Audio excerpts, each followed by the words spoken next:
Ranji trophy ഫൈനലിൽ കേരളത്തിനെതിരെ വിദർഭയ്ക്ക് ആദ്യ wicket നഷ്ടം. ടോസ് നേടിയ കേരളം വിദർഭയെ ബാറ്റിംഗിന് അയക്കുകയായിരുന്നു. ആദ്യമായാണ് കേരളം രഞ്ജി ഫൈനലിൽ എത്തുന്നത്. വിശദാംശങ്ങളുമായി കൃഷ്ണരാജ് ചേരുകയാണ് സ്പോർട്സ് ഡെസ്കിൽ നിന്നും. കൃഷ്ണരാജ്, ചരിത്ര നേട്ടത്തിനരികെയാണ് കേരളം. മത്സരം എത്രത്തോളം ആവേശകരമായാണ് പുരോഗമിക്കുന്നത്? സുരേഷ്, നാടാടെ ഫൈനലിലെത്തുന്ന കേരള ടീം ഒരു ചരിത്ര ഫൈനൽ, അതിലൂടെ ഒരു കിരീട നേട്ടം പ്രതീക്ഷിക്കുന്നുണ്ട്. പക്ഷെ വിദർഭ മോശക്കാരല്ല. എങ്കിലും ടോസ് നേടിയ കേരളം ഫീൽഡിംഗ് തിരഞ്ഞെടുക്കുകയായിരുന്നു.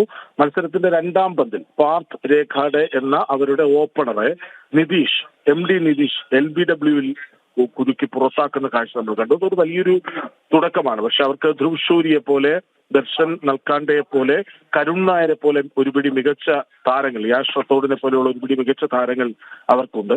എങ്കിൽ പോലും ആ ഫീൽഡിംഗ് തെരഞ്ഞെടുത്ത തീരുമാനത്തെ ന്യായീകരിക്കുന്ന തരത്തിലാണ് ആദ്യ ഓവറുകളിൽ പന്തെറിയുന്നത്. ഇപ്പോൾ 3.3 ഓവറുകൾ പൂർത്തിയാകുന്നു. ഇന്ന് ഒരു സർപ്രൈസ് മാറ്റത്തോടു കൂടിയാണ് കേരള ടീം ഇറങ്ങിയത്. 17-ാം വയസ്സിൽ രഞ്ജി ട്രോഫിയിൽ അരങ്ങേറ്റം കുറിച്ച ഏദൻ ടോം ആപ്പിൾ എന്ന ഓൾറൗണ്ടർ, ഒരു ഫാസ്റ്റ് ബോളർ കൂടിയായ ഓൾറൗണ്ടറെ ടീമിൽ ഉൾപ്പെടുത്തുകയാണ്. ഒരുപക്ഷെ വിദർഭയുടെ പദ്ധതികളെ തകിടം മറിക്കുന്ന ഒരു തീരുമാനമായിരുന്നു അത് എന്ന് വേണം പറയാൻ. കാരണം അപ്രതീക്ഷിതമായ ഒരു താരത്തെ കൊണ്ടുവരുന്നു.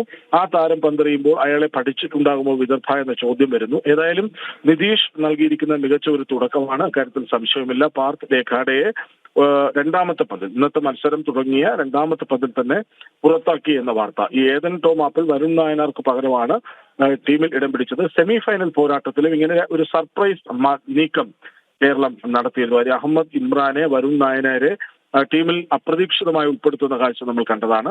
അതുകൊണ്ട് തന്നെ ഇതും ഒരു അപ്രതീക്ഷിത തീരുമാനമായിരുന്നു. അത് എത്രമാത്രം ഫലം കാണുമെന്നറിയാനുള്ള കാത്തിരിപ്പാണ് ഇനി. ശരി, വി എസ് കൃഷ്ണരാജാണ് വിവരങ്ങൾ നൽകിയത്.